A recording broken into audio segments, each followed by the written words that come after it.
everyone, today we were live with Nick Santonastasso, the author of From Victim to Victor, and it was incredibly motivating and inspiring. He gave us a lot of advice that we would need to hear on our daily basis. We'd really love if you could subscribe to the Lovin Meets Show podcast wherever you get your podcast from and enjoy the show.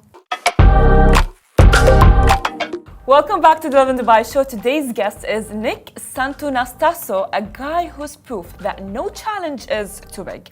Born with Hanhart syndrome, he's built a life full of inspiration, humor, and pure determination. Welcome to the show. We're super excited to have you here. Thank you so much for that coming. Was great. It's really nice having you here. Yeah, I'm excited. So, a lot of people may not be familiar with the syndrome and not be familiar with you. Of course. So, what is living with Hanhart syndrome has taught you? What has it taught you? Yeah, so for those that don't know me, I was the 12th baby in medical history that they've ever seen this happen to. And basically, kids or babies with Hanhart syndrome are either born with undeveloped limbs or undeveloped organs. So I had about a 30% chance to live, and my parents went forth with that pregnancy. When I was born, the doctors did test my organs, and my organs came back 100% healthy, and the only thing that was affected were my limbs. So born with no legs, one arm, and the most handsome man with no legs, one arm. So that's what Hanhart syndrome does to you. But that is the syndrome, and I am living on the bonus round of life, right? So everything is additional for me. I'm not really supposed to be here, so I'm just enjoying every day.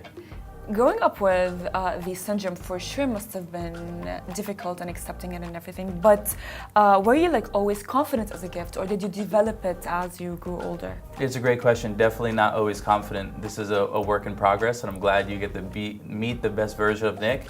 But when I got into middle school and high school, I think the kids are the most judgmental during those times. And kids a lot of bullying. It's a tough time, regardless of legs, arms. Everybody had some sort of hard time during that, and so there was name calling and teasing others. And what's pretty interesting is most of our beliefs aren't even ours. We picked them up from someone else. And so, maybe one day someone told you that you weren't attractive and you started to believe it. Or maybe a teacher said hey, maybe you're not that smart, and you started to believe that. And so there was a specific moment for me where a girl had mentioned to me that I don't even have to make fun of you, you're already too messed up anyway. And that was around 14. That was around 14 years old. And I started to develop beliefs that I was unattractive, I'll never have a girlfriend, I'll never have a wife. And so, but that pain was the leverage in order for me to change, right? Humans will either change for two reasons, pain or pleasure. And so I experienced a lot of pain, and that forced me to become all the things that you see I'm doing today, right? That pain of not feeling loved, I figured if I built big things, I'd finally be loved. And I don't know if that's sustainable, but that was how most of my success came. I'm sorry you went through all of that. I really am. Crazy. People, especially people in middle school, are so cruel. Yes. They're really cruel. We have our own stories. Yes. Of course, we all do, right? But I want to ask you that we know that society really does underestimate people with disabilities. How did you overcome that? Of course, I think one of the greatest strengths I was given was my parents treated me normal. So I had 3 other siblings, and so I got beat up by my siblings just like everybody. They would put food in front of me and say figure it out, or they put my clothes in front of me and say figure it out. So they never do everything for me. And so they pushed me to become independent at a very early age. So that was one of the greatest strengths. So I had a really good relationship with failure. I was very solution oriented, and that carried into my whole entire life. And so I never really saw myself different. I was kind of delusionally optimistic. Yeah, but I watched one of your speeches. You said that growing up, you never knew that you were different. And it got me thinking, as kids growing up, we are never racists. People with autism don't know that they're autistic. I feel like the society puts you under this category and restricts you. Do you feel that society maybe growing up restricted you in some sort of ways? Of course. Yeah, that's a great point, right? They put you in a box. And so when you're a kid, you're pure.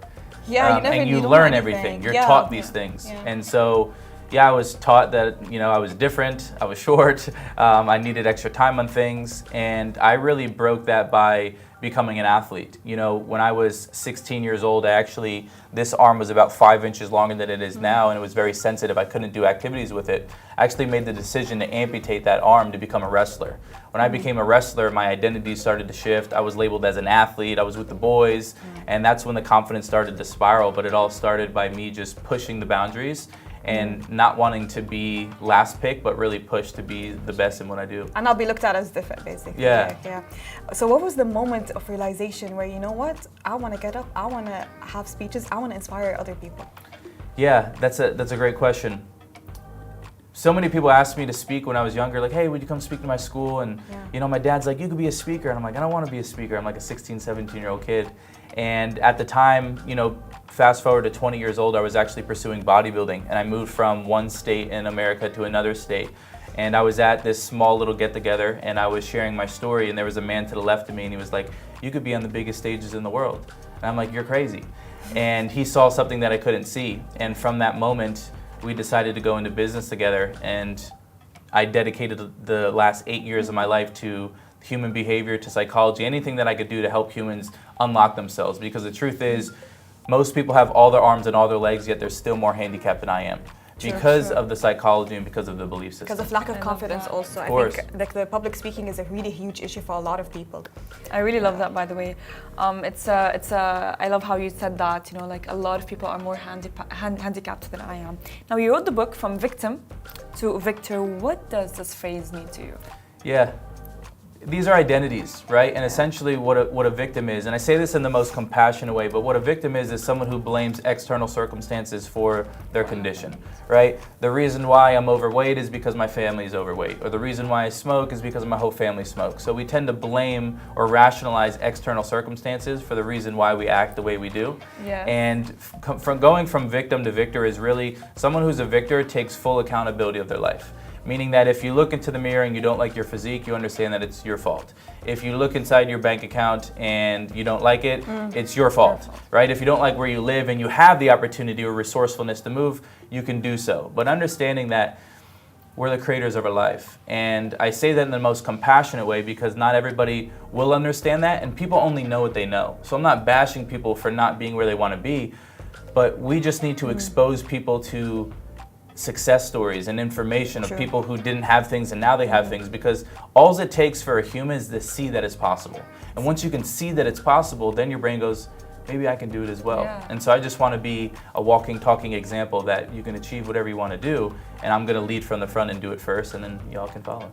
I hope you really become super big, because honestly, we're all really tired of those podcasts, the overly idealistic podcasts. You can do this, you have this money. Start from $5 to, it's unrealistic in some way. True. Yeah. But in your book, there's a slogan that says, how to overcome the victim mentality to live with the life you love.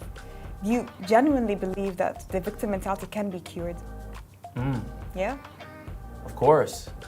I mean, it's the meaning that you give life. There are people in way worse situations than me that are way happier than I am. There's people with no money who are happier than the millionaires and billionaires that you see walking around the streets. You don't get the life you have, you get the life you focus on. Wow. Oh, yeah. But what is like the root cause of the victim mentality? Because like we see it all around. You know what I mean? It's like, oh yeah, I this happened to me, and this happened to me, and that happened to me, and I have this and I have that. Of course. I don't know if there's one root cause, but oftentimes most is caught, not taught, meaning that you grew up in a place where people complained a lot. So you just became a complainer. You don't even know you're a complainer. Did you know that by the age of 35, 95% of what you do is unconscious? Oh, wow. Your actions, your words, your emotions, your triggers are on autopilot. So that's what I'm saying. Most people only know what they know. They don't even know that they're in that mentality. So we're just here to shake them out in a loving way. And so, would you say like your environment and how you grow up can affect your mentality, basically? Of course. There's three massively important things that you can control, which will change the quality of your life. The first one is your focus. I've already mentioned that. What you focus on, you get more of. What you focus on, you feel. What you focus on is your life. The second thing is the content that you consume. If your Instagram feed is full of negativity, you become negative. Yeah, the algorithm basically. Of course. And the third and final thing is the people that you surround yourself with. And usually that's the most difficult, because sometimes it's your closest family and friends that don't understand your goals and your visions, and you don't like that. And so you don't need to cut these people off, you just need to love some people from afar. But those are the three most important things that if you can dial in those, your life will change forever. And I feel like a lot of people, they love to be in the victim mentality. They never want to leave it. They have this. They love to complain, they feed on at it. every story they have to be the victim. What is like the most important tip would you give to those people to try to get out of that mentality? The people that want to change, or maybe they didn't notice it in themselves. Of course. How can they realize that, oh, okay, people around you are really annoyed by their constant complaining, and you complain because you're not happy with your life, but you're not doing anything to change it. So what's one step that someone should take to try to put an end to that? The golden question of what need am I meeting by playing victim? And what that means is most people complain because that's their way to get connection. Yeah, people relatable. Wow, that is being related. Most people complain because they get attention. Maybe they've never felt seen before, and the only way they know how to meet that need is to complain. So I have some compassion and empathy for them, but the question becomes, how can I meet that need in an empowering way? But then what if like someone is like not complaining, but they're just like explaining what is happening, you know what I mean? It's like, and it's bothering them. What is that identified as? It's a slippery slope. And so I would say you can explain the situation, but if you're not actively thinking towards a solution, then you're complaining. What is one habit that like let's say someone wants to get out of the victim mentality, what is one habit that should be incorporated in their day-to-day life to avoid that or get rid of that? Yeah, ultimately I would reflect back on how far they've come. You know, oftentimes people are either in the gap or they're in the gain. And what I mean by that is people are usually in the gap of how far they are away from the person that they want to become, and it makes them feel inadequate, versus looking back and looking at the gain of how much they've healed, how much they've overcome, how much they've succeeded. And so that's what I would say is turn around and look at your journey and see how far you come and feel those emotions so you can move forward in an empowered way. But most people are in the gap, not the gain. Yeah. That is so empowering. So the power of a mindset. Yes. Of course. Okay. The power of a mindset. What, in simple words, what does that mean to you? Mindset? Yeah.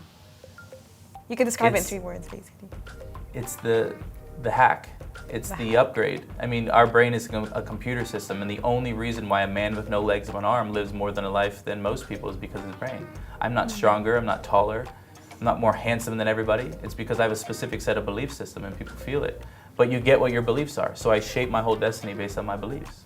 This is, by the way, like beyond inspiring and beyond motivating, because of course, like, you know, as humans go on a lot of hardships on their day-to-day life, right? And then when something happens, it's like it eats up all of their brain, and they start to eat up as well themselves. But thank you so much. Thank you so much, because I love talking to you. I love talking to you, and you inspired us and motivated us. And thank you, Masa. Well, before you leave, like, what is one advice would you give to someone who feels stuck in life? Start romanticizing with your future so you're not stuck in the past. Meaning sit down and create a compelling vision for your life that gets you so excited so you can jump out of bed faster than the man with no legs of one arm. Love that. Oh, interesting. Love that. So romanticizing your life in what ways? What do you want? Meaning, what do you want your physique to look like? How much money do you want to make? Do you want to spoil your parents if you have your parents? What kind of vacations do you want to go on? What kind of skills do you want to learn? Get so fired up about life to the point where you're not reminiscing in the past and all the things that failed, but you're more focused on where you're going and where you're going to achieve. So enjoy the little things in your life, basically. Love that. Of course, enjoy the little things and start painting the canvas of life. Thank you so much, by the way, for the advice. And even though it's very like short, we're gonna of course talk about more after the show. But thank you all so much, and thank you, Masa, for joining me. Thank you. So stay tuned tomorrow for the same show again, same time, same place. Bye bye.